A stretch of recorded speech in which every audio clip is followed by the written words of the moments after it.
Okay, in this video we address the question of what happens when we raise x to the 0 power. And you might be thinking to yourself, well, wait, hold on. Our definition of an exponent is to multiply something times itself that many times. So how can we multiply something times itself 0 times? How does that work? What is this weird new thing you're telling me about? Remember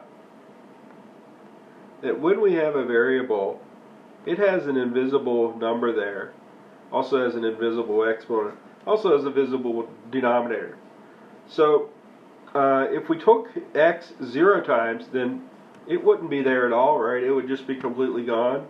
And so all that's left, right, that's completely gone. All that's left is that little invisible 1. So you might think, well, maybe x to the 0 is just a 1, because 1's hiding there all the time, because if we have none of them, it's not there. And so maybe it's just 1. That's one way to kind of think of this problem. Now we're going to think of it algebraically. Here's how we're going to think of it. Hopefully everybody would agree that 0 is the same as 2 minus 2. We could have did 3 minus 3, 1 minus 1, 50 minus 50. All of those things came about would be 0. Now, think in terms of what we've just been doing. What operation led to subtraction? Remember that when we divide it, we subtracted the exponents. So to get 2 minus 2, we could have thought of that as x squared over x squared. X squared over x squared. And then we know that anything divided by itself is just 1. And so it turns out that yes, it is actually true. X to the 0 happens to be equal to 1. Happens to be equal to 1. Now I put a little exception on there. X can't be 0. That's not an exception we have to worry about in this course. But I wanted to have it there as a fact. Because otherwise, if x is 0, you'd have 0 divided by 0, which we can't do. Okay, so that's why 0 is an exception there. As long as the thing isn't 0, x to the 0 is 1. But that's, again, not going to be a problem for us. We're not going to encounter that scenario. If you eventually go on to calculus, you'll start to encounter that 0 divided by 0 issue. But that's not for us to worry about. So let's consider some examples here with this 0 power property.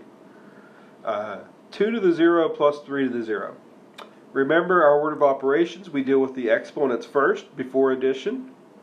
So 2 to the 0 would just be 1. 3 to the 0 would also just be 1. And we'd have 1 plus 1 equals 2.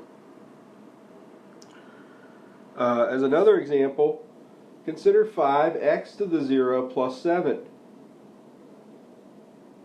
5x to the 0 plus 7. Now, a common mistake people will make here is they'll think that both the 5 and the x are all being raised to that 0 power.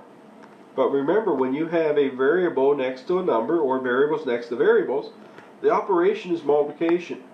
So that 5 actually has an exponent on it. It's got a little 1 on it. And so 5 is not being raised to the 0 power. The other thing being raised to the 0 power is the x to the 0. And x to the 0 would then become 1. We'd have 5 times 1 plus 7 equals 12. And so here we have this 0 rule, which comes up a little bit from time to time in some of the problems we're doing. But mostly it's not nearly as important as all the other properties we've been looking at. Okay. So at this point we've talked about all of our properties.